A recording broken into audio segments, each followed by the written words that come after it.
Alegria nós estarmos juntos aqui para podermos louvar o nome do nosso Deus, orarmos juntos uns pelos outros e estarmos aqui para recarregar as baterias no meio dessa semana.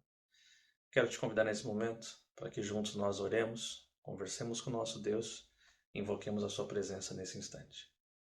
Pai nosso que estás nos céus, mais uma vez, Senhor, nos achegamos a Ti para te pedir, Senhor, que Tu estejas conosco, para te pedir, Senhor, que Tu nos oriente, que Tu nos permita, Senhor, andarmos sempre nos Teus caminhos, segundo o plano que Tu tens para cada um de nós. Queremos ouvir a Tua mensagem agora, Pai, que Tu possas fazer com que ela toque o nosso coração, que entre através dos nossos pensamentos, Senhor, que nós possamos praticá-la acima de tudo. Dá-nos a Tua proteção e o Teu perdão hoje e sempre, em nome de Jesus. Amém.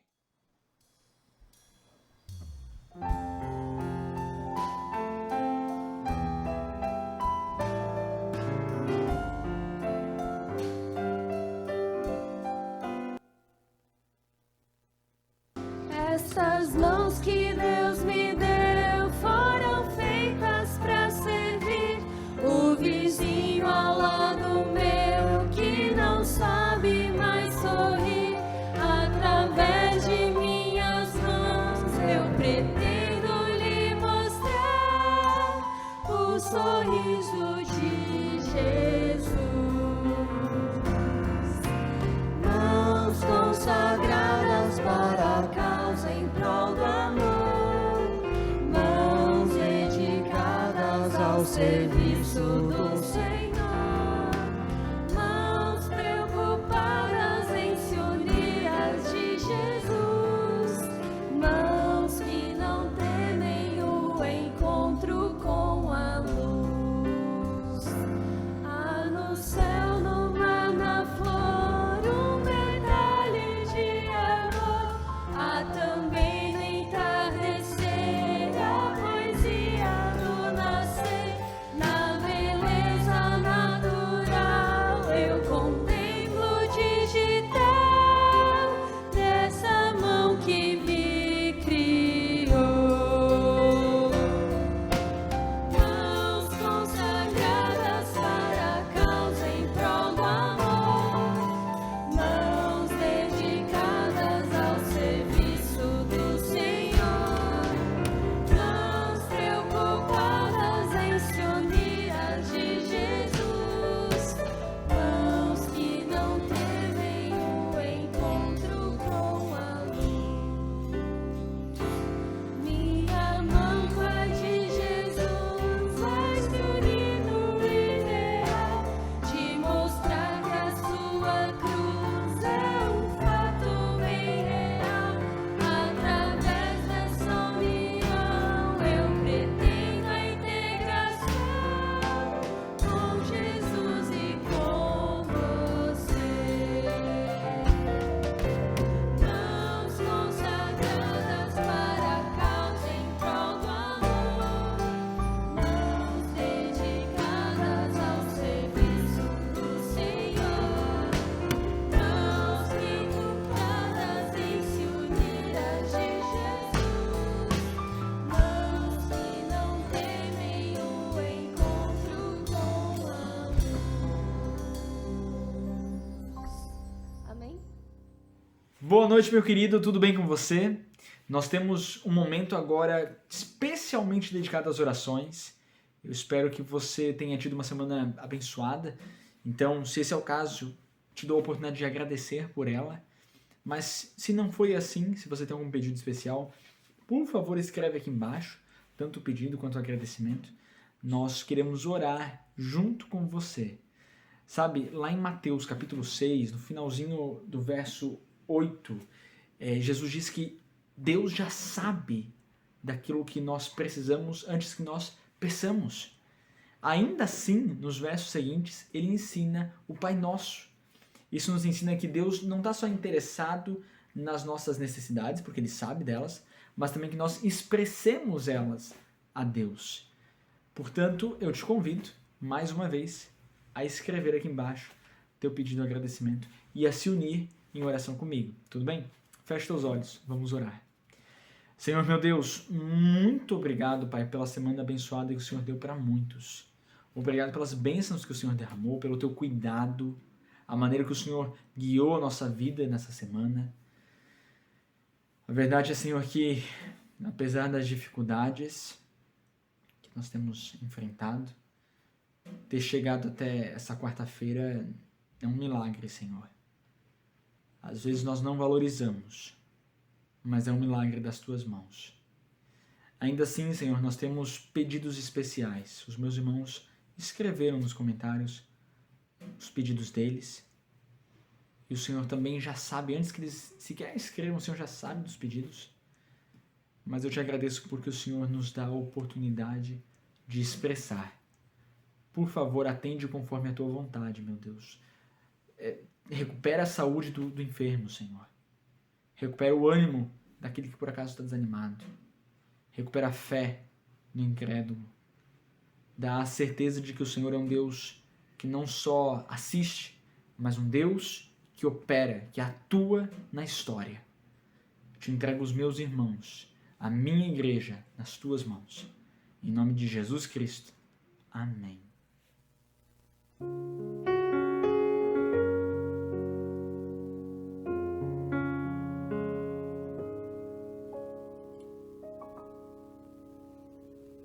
Softly and tenderly, Jesus is calling, calling for you and for me.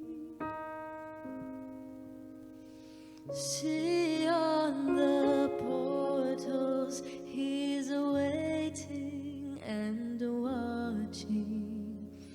watching for you and for me. Come home, come home, come home, ye who are weary, come home.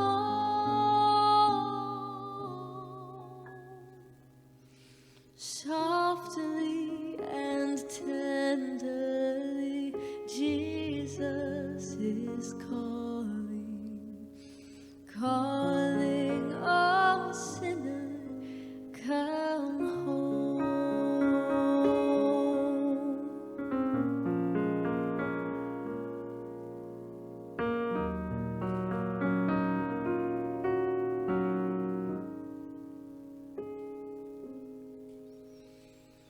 Oh, for the wonderful love he has promised for you and for me. Though we have sinned, he has mercy and pardon for you and for me. Come home, come home, come home, ye who are weary, come home.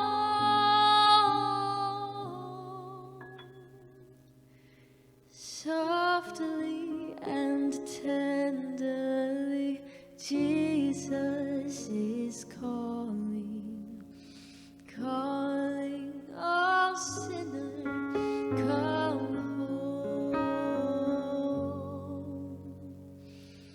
Calling, oh sinner, come home.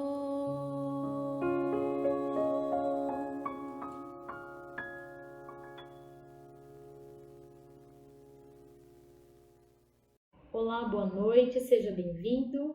É bom ter você aqui para conversarmos um pouco sobre a palavra de Deus, fazer essa pausa no meio da semana, né? Para refletirmos assuntos que são bem relevantes para a nossa vida, para o nosso dia a dia. A maioria aqui já me conhece, mas quem ainda não, eu sou Cimeide Paula. Hoje atuo na área da saúde como psicóloga e escolhi falar também sobre saúde mental. E hoje eu quero conversar com vocês sobre o plano original de Deus para o funcionamento da nossa mente. E essa conversa foi baseada naquele livro chamado Simples Demais, do autor Timothy R. Jennings. Eu dei uma espiada no panorama mundial sobre saúde mental e encontrei esses dados. São 320 milhões de pessoas com depressão no mundo e o Brasil está liderando o ranking mundial com pessoas com transtorno de ansiedade. São mais de 18 milhões de pessoas sofrendo desse transtorno. E está em segundo lugar no ranking mundial em casos de depressão. São 11 milhões de brasileiros com essa doença. Esse é, infelizmente, o cenário triste do qual estamos vendo. Pessoas estão desesperadamente procurando uma solução, procurando uma cura. E eu não quero aqui esgotar esse tema, porque realmente é algo muito amplo, mas quero apresentar para vocês a primeira parte do que Deus traz como plano original da hierarquia da mente. A nossa mente, ela é um supercomputador bioelétrico e é bem complexo. E como nos computadores que a gente compra nas lojas, a nossa mente ela possui o hardware e possui software.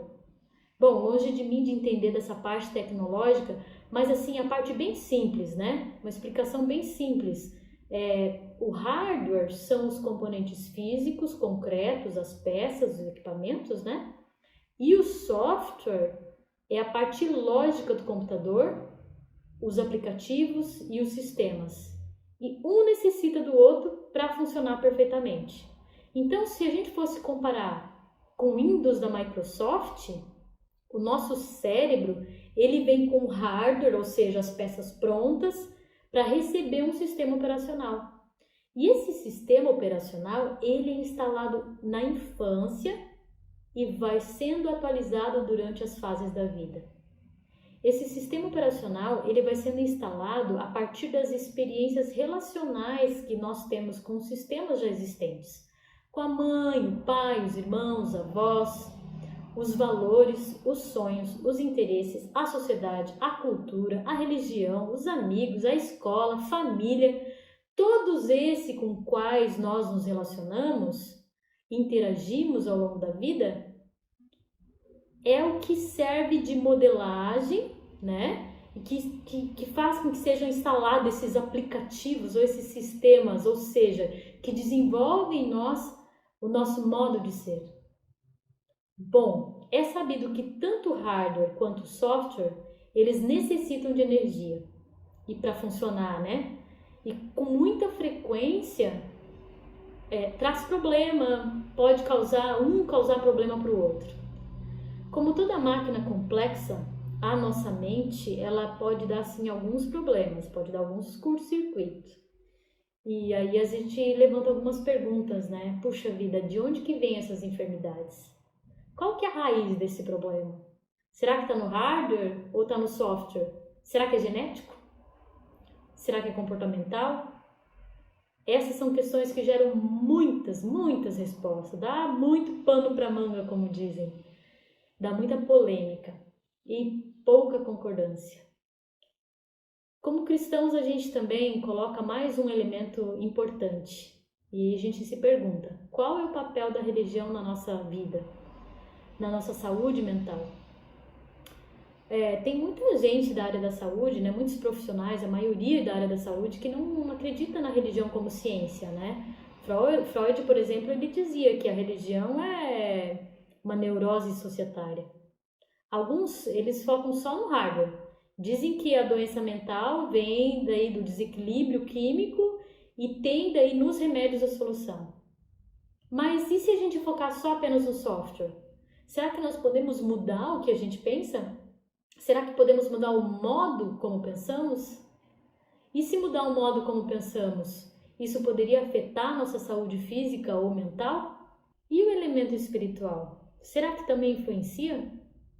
Olha, alguns cientistas eles dizem que certas formas de espiritualidades realmente melhoram a saúde física. E aí o autor trouxe um exemplo. Ele disse que antes de descobrir um tratamento eficaz para angina, uma doença arterial, eles fizeram alguns experimentos, né? Eles usaram veneno de cobra para passar a dor no peito. E olha que interessante, Só pelo fato das pessoas acreditarem que funcionaria, 70 a 90% dos casos deram resultado positivo. E aí a dor no peito passou. Aí depois que contaram para essas pessoas que era um tratamento ineficaz, um placebo, e aí viram que não funcionava, aí essa porcentagem caiu. Então isso mostra, né, que as questões espirituais importam, sim, faz parte da nossa integralidade, da nossa experiência, né? E elas precisam ser incluídas na nossa compreensão. Dentro dessas questões e essas problemáticas, se levantam dezenas de alternativas e métodos para solucionar, ou pelo menos para buscar uma solução, né, uma possível solução. Eu creio que a maioria dos nossos problemas, eles vêm de um desequilíbrio no funcionamento da nossa mente. Deus, ele é um Deus de ordem, e a ordem, ela faz parte do modo de agir de Deus. Quando Deus criou o homem, ele designou o cérebro para funcionar de uma maneira específica. E nós precisamos compreender essa hierarquia existente na estrutura organizacional da nossa mente para a gente conseguir fazer escolhas inteligentes. Deus criou uma mente perfeita. E eu quero mostrar para você aqui um diagrama para a gente entender um pouquinho melhor essa mente, né? E a gente pode chamar e dizer que essa mente, essa perfeição criada por Deus, se chama natureza espiritual, que são, na verdade, as qualidades, as aptidões que nos fazem mais semelhantes a Deus. Dentro dessa realidade, a gente descobre que a faculdade mental mais importante e que nos diferencia dos demais seres criados é a capacidade de raciocinar. E olha o que o dicionário traz como definição de razão. Razão é a faculdade de raciocinar, aprender, compreender, ponderar, julgar a inteligência. É a razão que nos capacita a contemplar e entender. É ela que nos ajuda a ponderar evidências e então tirar conclusões. Só que tem um detalhe: a razão apenas não é suficiente. A razão por si só não ajuda para a gente ter um discernimento saudável, para tomar decisões. E é por isso que Deus planejou a razão para trabalhar junto com a consciência. E agora eu quero que você acompanhe comigo a definição de consciência. Consciência é uma qualidade da mente que permite ao ser humano vivenciar, experienciar ou compreender aspectos ou a totalidade do seu modo interior. Outra definição: consciência é a percepção que o ser humano possui do que é moralmente certo ou errado em atos e motivos individuais. Veja, Deus nos criou perfeitos, com a capacidade de sermos guiados por nossa natureza espiritual, utilizando a razão e a consciência para percebermos o que é certo e o que é errado. A consciência, ela é nosso olho espiritual. E o autor traz um trecho que eu achei muito interessante para ler aqui com vocês. Olha o que ele diz: assim como o olho físico pode transformar a luz em energia neural e transmitir informações ao cérebro, a consciência transmite impressões espirituais compreensíveis ao cérebro. Lá em Mateus 6,22 diz um versinho que eu já sei desde criança e talvez você também conheça. Diz assim: os olhos são a candeia do corpo. Se os seus olhos forem bons, todo o seu corpo será cheio de luz. Amados, essa luz é a luz do Espírito Santo. A consciência também é a faculdade na qual o Espírito Santo se comunica com a gente. Sabe aquela voz que a gente ouve, aquelas impressões? Você já teve alguma vez alguma impressão forte dizendo assim: faça tal coisa, ou não faça isso, é melhor você não falar, espera um pouquinho, não vai hoje. Quantos de vocês já passaram por alguma experiência desse tipo? Vou compartilhar com vocês 2 experiências que aconteceu comigo em relação às impressões. Uma vez eu estava em casa e a mulher que sempre me ajudava na limpeza estava chegando e eu queria comprar alguns produtos de limpeza que os meus estavam acabando e eu vi uma impressão muito forte dizendo assim, não vai, não precisa ir hoje. E aquilo meio que me deu uma paralisada na hora, assim, mas aí eu peguei a chave do carro, desci até na garagem e de novo aquela impressão, aquela voz meio que quase que audível, assim, falou, não precisa, não vai, não sai agora. E aí eu fiquei meio que aquela briga interna, vou, não vou, parei, pensei e acabei indo. Aí fui, comprei, voltei para casa, fiz algumas coisas, recebi a pessoa lá em casa e de repente senti falta do meu celular. O que aconteceu? Perdi. E aí procura daqui, procura dali, refiz todo o caminho onde eu tinha ido para ver se encontrava, mas não encontrei.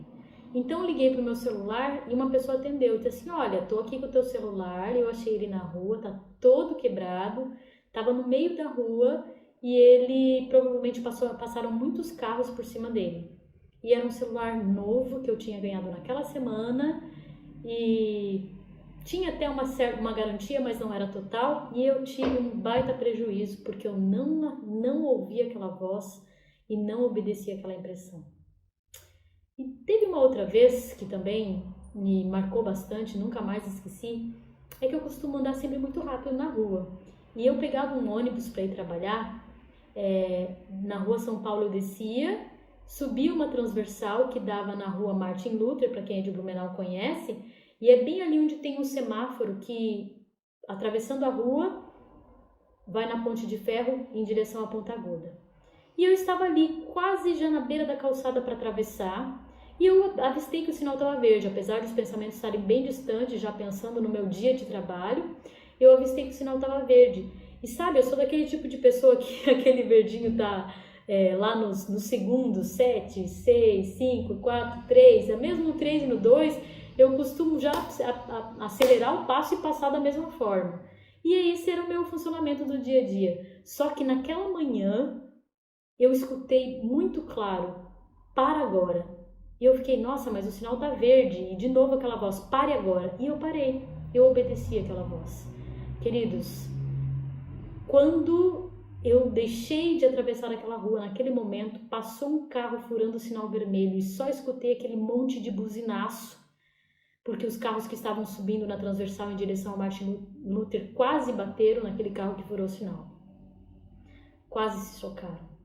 E ali eu fiquei toda arrepiada porque eu percebi a mão de Deus dizendo para mim, pare. E talvez se eu não tivesse obedecido essa voz, eu não sei se eu estaria aqui falando para vocês hoje. É assim, nós precisamos lembrar que Deus ele usa a voz interior do Espírito Santo para falar a nós. A consciência é o nosso olho espiritual. Agora, é muito importante a gente lembrar que assim como o nosso olho físico ele pode ficar doente, o mesmo acontece com a nossa consciência. A consciência ela pode ficar enferma, doentia, e aí a gente pode passar a ter algumas impressões distorcidas. Por isso, a gente precisa raciocinar e ver se a nossa consciência é divina ou não pelas evidências. Então fica claro que a razão e a consciência elas precisam andar juntinhas. Só a razão sem consciência, até os criminosos usam, né? Eles raciocinam para fugir, para cometer crimes, mas isso só ocorre quando a consciência é doentia ou é inativa, né? Então, para a gente fazer escolhas saudáveis, a razão ela tem que contar com a mão restritiva da consciência para conseguir, então, fazer boas escolhas. Consciência também, sem a razão, ela também pode ser perigosa. E é por isso que a gente precisa de uma palavrinha chamada discernimento. É somente quando a razão e a consciência trabalham juntas, em harmonia, equilibrando uma a outra, que daí a gente consegue fazer algumas tomadas de decisão de forma saudável, né? Juntas elas vão compor o que a gente chama de discernimento. Quando há uma disfunção ou da razão ou da consciência, isso acaba fazendo o quê? Acaba prejudicando o nosso discernimento, né? Então, quanto mais saudável se tornar a nossa razão, quanto mais saudável se tornar a nossa consciência, melhor vai ser o nosso poder de escolha, o nosso discernimento. Deus ele criou a mente de Adão para funcionar com a razão e a consciência ali, avaliando os fatos, vendo as evidências, as circunstâncias, e aí então decidir que tipo de ação, que tipo de curso ou conclusão seria mais apropriado. É a influência de Deus atuando através da consciência e por meio da revelação da verdade que vai santificar a nossa razão, o raciocínio, né? E seguindo em frente mais um pouco, tem um outro aqui que também faz parte da natureza espiritual, que é a adoração. Ela é mais um componente da nossa mente. A faculdade que completa a nossa natureza espiritual é um desejo ou um impulso inato de adorar. Isso ele é experimentado por todos os seres humanos, ela é parte intrínseca do nosso ser, quer a gente admita ou não. Todos nós adoramos algo. Ou alguns adoram a Deus, outros adoram dinheiro, futebol, fama, poder, a ciência, artistas, até o próprio eu. O ser humano sempre busca sentido para a vida, Procura fora de si algo que possa orientá-lo, que dê um foco, que dê sentido, que dê propósito, dê uma lógica para a vida, E o escritor Karl Jasper, ele sintetiza isso da seguinte forma: aquilo pelo qual você arrisca a sua existência, isso é verdadeiramente o seu Deus. Aí tem um outro escritor que fala mais ou menos a mesma coisa, diz assim: a divindade para uma pessoa é aquilo que literalmente domina a vida dela, dando-lhe unidade, direção e inspiração, quer a pessoa perceba ou não. Agora eu te pergunto, por que será que Deus pede para a gente adorar Ele, hein? Será que Deus precisa de aprovação? Será que Ele é inseguro? Bom, a gente sabe que não, Realmente importa quem adoramos? Deus ele nos pede que o adoremos por um único motivo. Ele pede para a gente adorar porque, na verdade, nós nos adaptamos às coisas que a gente admira, nos dedicamos às coisas que a gente idealiza, e a psiquiatria e a psicologia chamam isso de modelar-se. E a Bíblia vai explicar isso como sendo a lei da adoração. Ou seja, pela contemplação nós somos transformados, Segundo Coríntios 3,18 já fala isso. O nosso caráter, ele se transforma para refletir aquilo que a gente reverencia. Deus, ele quer que a gente adore Ele por um único motivo. Porque Ele é o único ser cuja adoração não nos levará à degeneração. Como seres humanos, nós fomos criados com posição bem mais elevada nesse planeta. Portanto, nosso planeta não tem nada que a gente possa adorar e que promova o nosso avanço, o nosso crescimento. Agora, adorar coisas aqui na Terra vai nos levar somente à destruição. Então, a escolha de quem nós adoramos nos diz quem nós somos e diz se estamos usando corretamente as faculdades mentais. Dependendo do Deus que se adora, afeta diretamente o funcionamento da razão e da consciência. E agora eu queria falar um pouquinho também sobre outra parte da mente que é a vontade. Dá uma observada nesse diagrama. A vontade, ela é parte importante, muito relevante dentro dessa hierarquia da mente, e ela é o centro da ação da mente.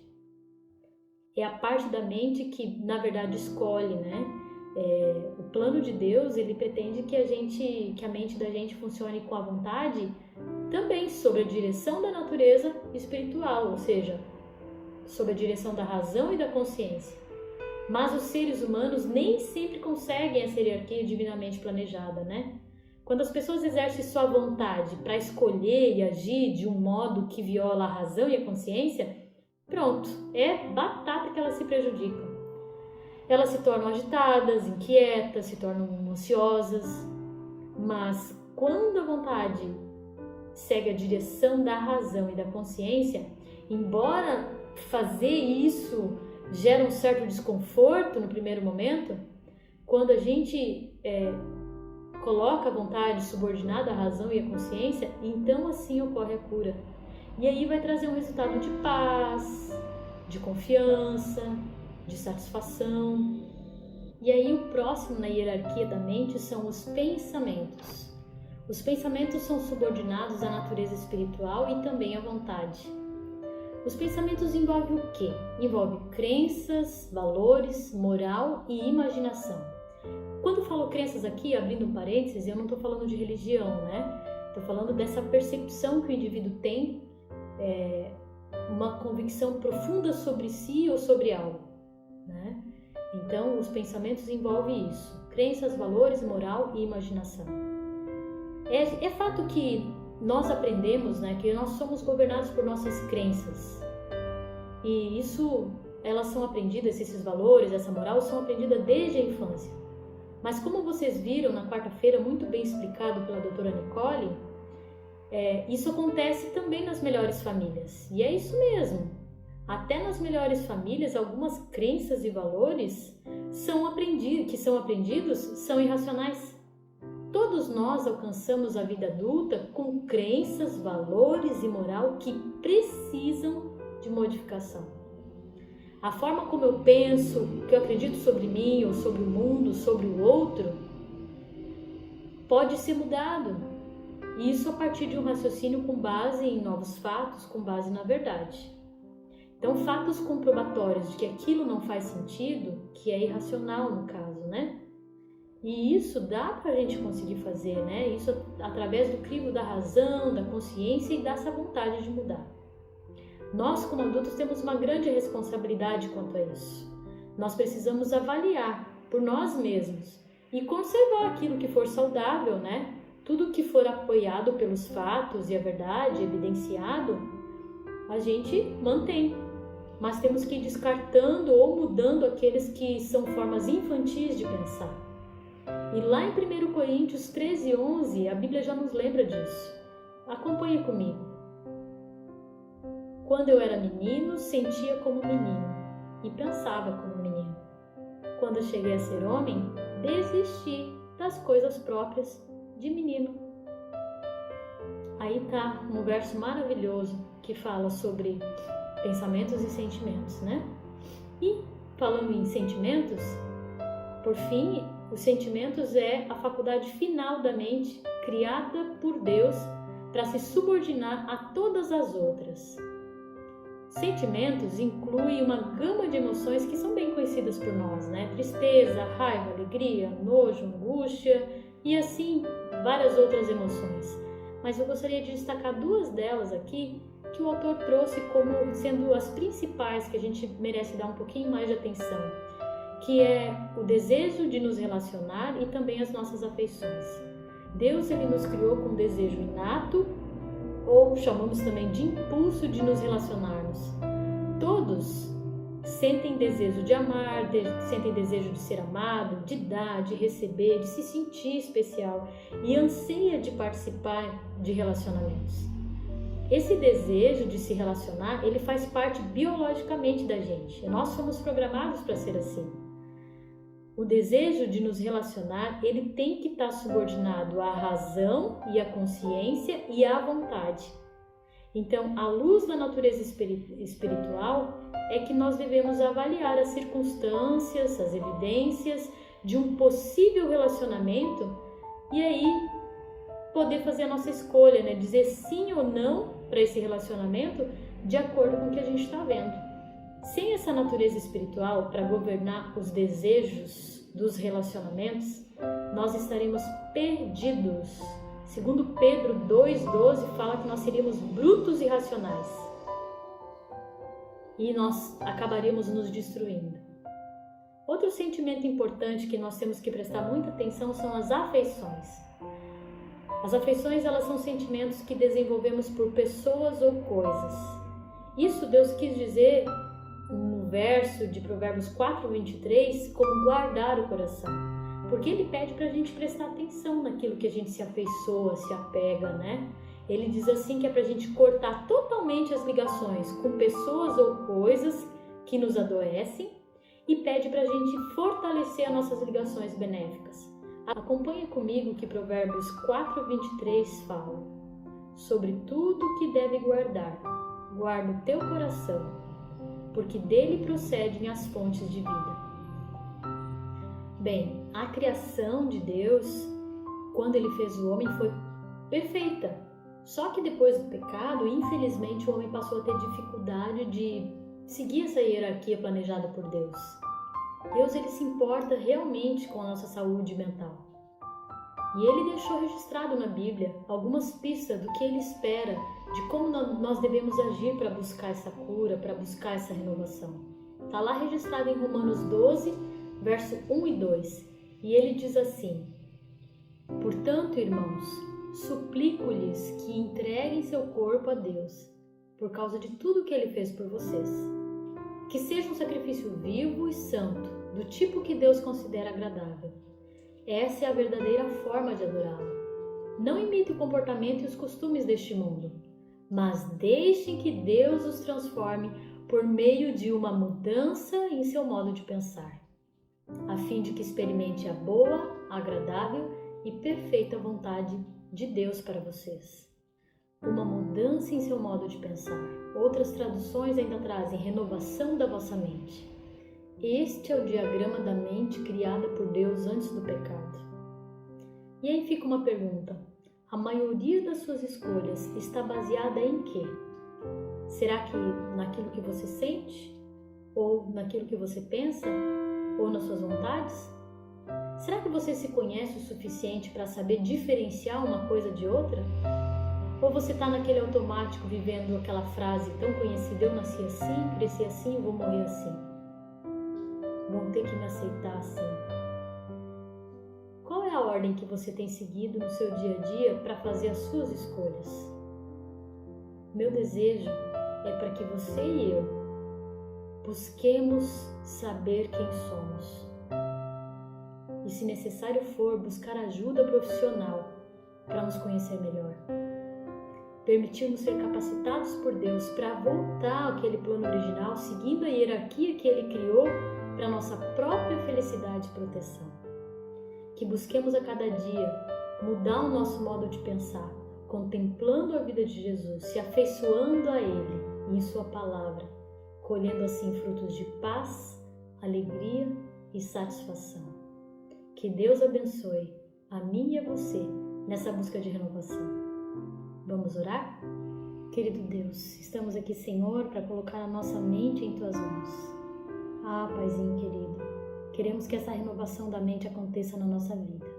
Por favor, Senhor, ajuda-nos a nos abster dos nossos sentimentos, pensamentos distorcidos e também nossas vontades que não agradam a Ti.